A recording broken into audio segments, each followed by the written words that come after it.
I want to start with a question. Do you find yourself exhausted after interacting with either certain people or in certain situations? I mean, listen, with the state of the world, you might just be exhausted from listening or watching the news. But for many of you, I think if you really look at the patterns, you'll see that there are certain situations and or people that have a tendency to really drain your energy. So in today's episode, I'm going to be talking about empaths and highly sensitive people, shouting out to my folks. I'm going to talk a little bit about the difference between the two, and I'm giving you a 5-step plan for you to be able to stay balanced, to be the empathic person that you most likely are. But how do we stay balanced in a world that is constantly sort of making us feel a particular way? So I've got lots of tips and strategies for you today. So that is what we are talking about. Before we get into it, if you are new to this YouTube channel, please make sure that you subscribe and hit the bell icon so that you get notified every time I roll out new stuff, which is every Tuesday. All right, so let's move into today's content, starting with empaths and highly sensitive people. So I myself identify as both. So an empath is someone who has the ability, it's not just someone who's sympathetic or compassionate. When you're an empath, you actually feel other people's feelings. So when you're around someone who's in pain, you feel that pain deeply, and it is absolutely exhausting if you don't know how to protect it. So let's specifically talk about the difference. When we talk about highly sensitive people, because I am that too. I'm a super empath, but a highly sensitive person is someone who is very sensitive. All of your senses are sensitive. So sensitive to light, sensitive to sound, sensitive to scratchy, like, if you have tags inside your clothing. If you're really a highly sensitive person, that would probably bother you a lot. Sensitive to smells. And so being an HSP, as we call it, can make you feel kind of extra. My husband, he's definitely empathetic, but I don't think he's a super empath or an HSP.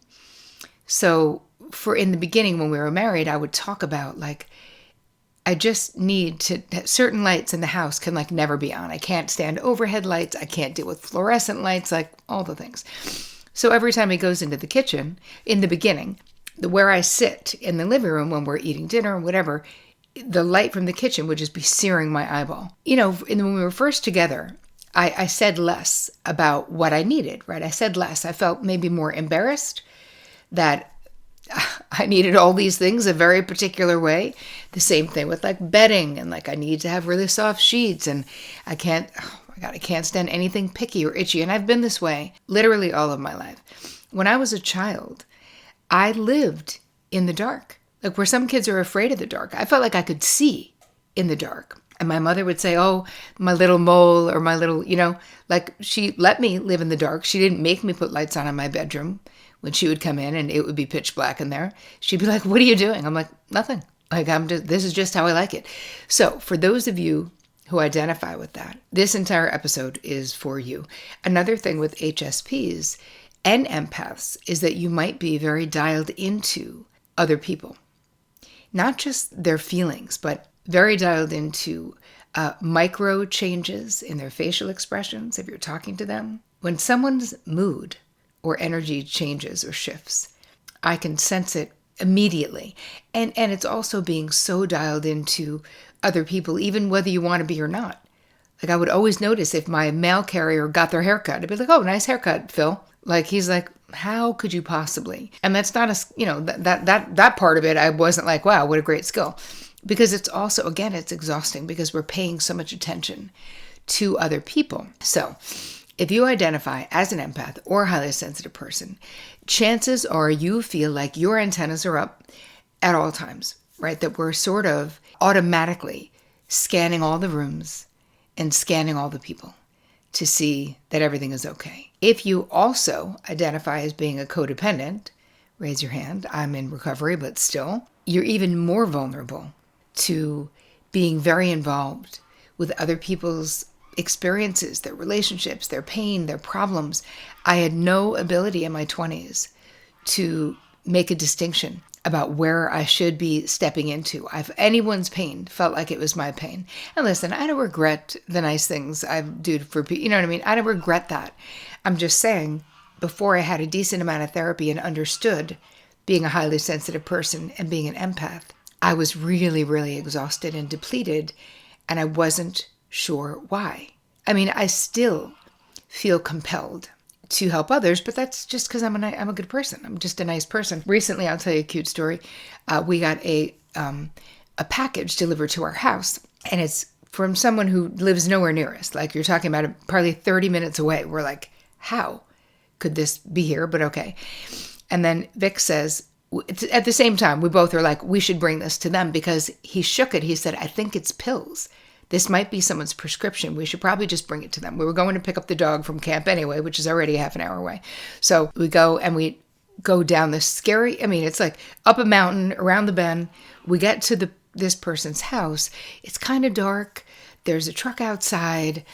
In the climate we're in right now, you're like, oh, do you like knock on someone's door and startle them? Do you not? So anyway, I took the phone number off the front of it, and Vic wrote a note on it. Hey, this got delivered to us. This is where we live. And I left a message saying, hey, just so you know, it might be something you need. I don't know. We put it on your front porch. It's right on your chair. And I didn't leave my phone number, but obviously when you call, your number is there. And the next day, George called me and was like, is this Terri? And I said, yes. And he said, that was so nice. Did you drop my package off? I said, yes. And he said, thank you so much. That's my chemotherapy. I take it in pill form. And I had run out. And if you had sent it back through FedEx, I don't think I would have gotten it for another week. So that was so kind of you. And I thought, wow. Listen, just doing what you would hope people would do for you. And then about a week later, it was like sub-zero here. And I said to Vic, I'm thinking about George. And he's like, oh my God, me too. I go, what if that guy doesn't have anybody to get him stuff? Like, maybe I should just call him and see if he needs any help or if he needs food. So I called him and he said, no, I still drive my truck and thank you so much. And I said, well, George, you can call me anytime. Like, we would be happy to help you, to bring food, come over for a chat. He was like, I'm going to take you up on that. Anyway, hopefully that's a feel-good story that makes you feel good, because it made me feel good. One thing that I want to say when you're an empath, and then I'm going to get back to this episode, I swear to God, is that especially when we're dealing with a world that feels like, at least how I feel in the world right now, especially in the United States, is that, wow, it's taken a really long time for justice to be done with what's going on. Like, why isn't there's all these terrible and wrong things happening, but nobody is stopping them? Like, why not? And so to do just an act of any kind of kindness is so good for your own dopamine. And I'm not saying that's why to do it, but why not, right? So we didn't deliver that package to be like, oh, we're so great. We did it simply because it's the right thing to do.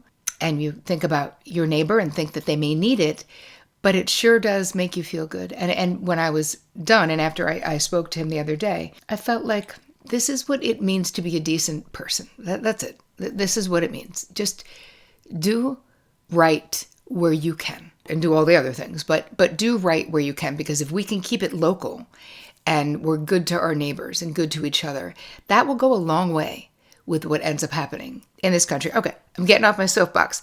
Let's go back to this episode, which was, the next thing I want to talk about is that auto-accommodating, a lot of times it's a hidden pattern, especially for empaths and HSPs.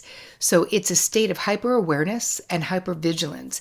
And actually, it's a term that I coined because of my own experience with it, where I was constantly being ready to lessen someone else's burden, like that story I just told you. But more than that, like out in the wild, out in the world, I would be ready to lessen someone's burden without being asked, right?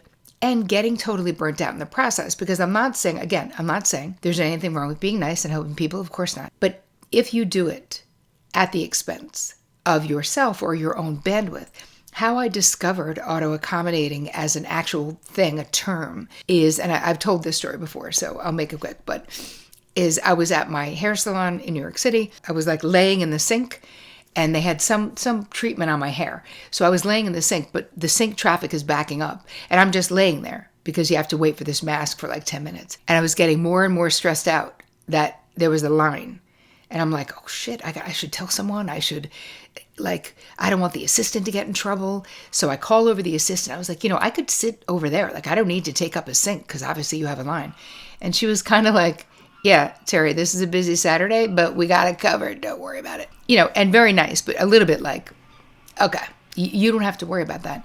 And what I had this realization in that moment, that me being so hyper dialed out rather than dialed in, what was it costing me? What could I have been doing while I was laying in that basin? I could have been meditating. I could have called my mom on my headset. I could have just rested my tired brain. But I didn't, because I was too busy taking responsibility for something that wasn't my responsibility. And again, this doesn't mean we can't help, but I felt responsible, and it was not mine. So that's what auto-accommodating basically is. Overgiving, overfunctioning. So I want you to think about, where are you doing this? Are you auto-accommodating in your life? Are you overgiving? Are you overfunctioning in your life? This will help you figure out what relationships need your attention. Let's talk about the 5-step proactive plan, though. If you are an exhausted empath, this plan is going to help you sort of keep your hiney on your own side of the street. And keep in mind, we can all still be good people and good global citizens. Like, this doesn't mean we're going to become selfish, mean people.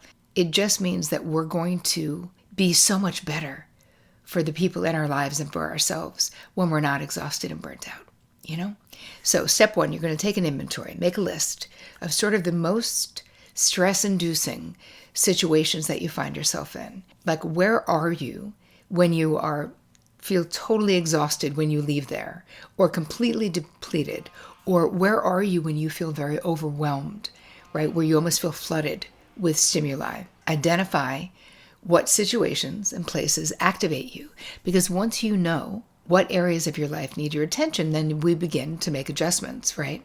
So think about your environments, your home environment, friendships, with family, and at work, and get clarity about what that is. For me, it meant being super conscious that being in a loud place, like a super loud concert, I mean, even with earplugs, for my very sensitive hearing, it's so loud for me that I don't like being in super crowded places. Like, I remember going to the Macy's Day Parade the night before, where they're blowing up the huge things, those big, whatever they're called, and how I was there with Vic years ago when we were first together.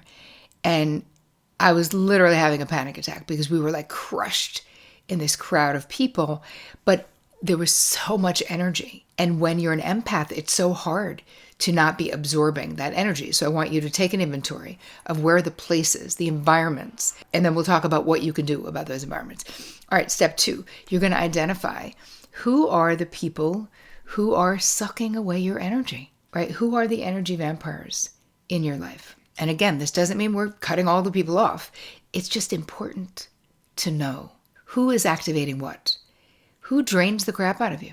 You might even start to feel anxiety, right? When you know that you're going to spend time with them, or if your phone is ringing and it's them and you're like, absolutely not. I am not picking this up. Being honest with yourself, remember, is not doing anything mean to them or wrong to anyone else. You're going to make a list because this is all about self-awareness. It's not about judgment. But you're the only one who can change these situations in your life, and you have to know them to change them.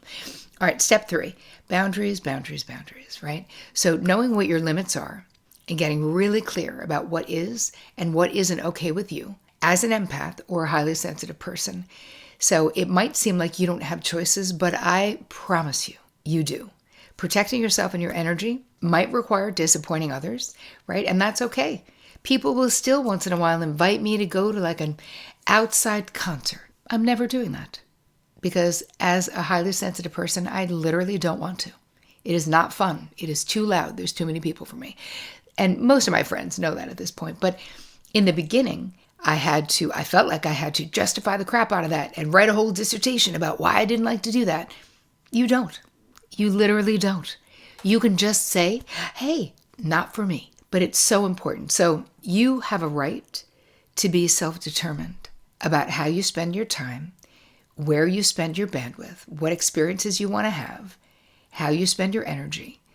That's your right. So learning as much as you possibly can. And I have a million videos on this, you guys know, and I wrote a whole friggin' book on it. Getting really good at boundaries, becoming really fluent in the language of boundaries, because you can assert yourself lovingly. If I say no to something to someone, I'll say, hey, I'm no to a 9 p.m. dinner, but I'm always yes to you, Brenda. Let's have lunch on Wednesday, right? There's ways to be sweet, loving. I appreciate you thinking about me, and still not doing a ton of shit you don't want to do. Number 4 is prioritize your comfort. And this is so much fun. And you guys, I put all of this for you in the guide. So don't worry, you have it all. This 5-step. Go get the guide, terricole.com/guide. You'll have all the information in there. Prioritizing your comfort. This is something that you may feel like you already do, but I want you to really think about it. There are so many small and easy changes that you can make to your lifestyle that prioritize your preference around comfort. How you dress, the things that are in your space. So I want you to think about it. You're going to make a list. This is part of what is in the guide of all the things of your senses. And what do you love? What do you need? Do you have a weighted blanket? Have you ever thought about getting one? Do you like dim lighting? Like me. Now, when you guys see me, on YouTube at least, I've got this super bright light on, but keep in mind, as soon as I'm done filming, obviously that light is off, and I have these twinkle lights that are behind me. See them?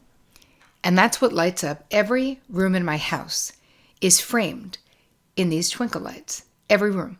Now, normal people would probably think that's weird.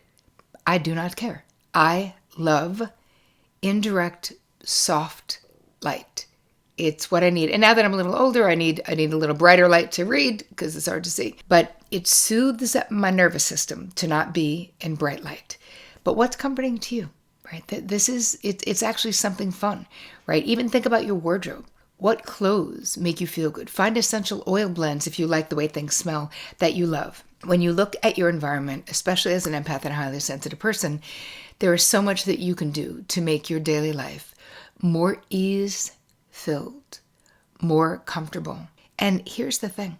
It doesn't matter if other people don't understand, because this is something that you do for you. And the last thing I want to say on this, in this 5-step plan, is I want you to build a daily practice. Something that grounds you, something that soothes you. So it could be guided meditations, breathing, journaling, energy work, ritual baths, which I love. And as empaths, you really do have to think about energy work as a tool in your tool belt. And I'll put a link for you to my best friend, who's like an absolute, she's just so brilliant.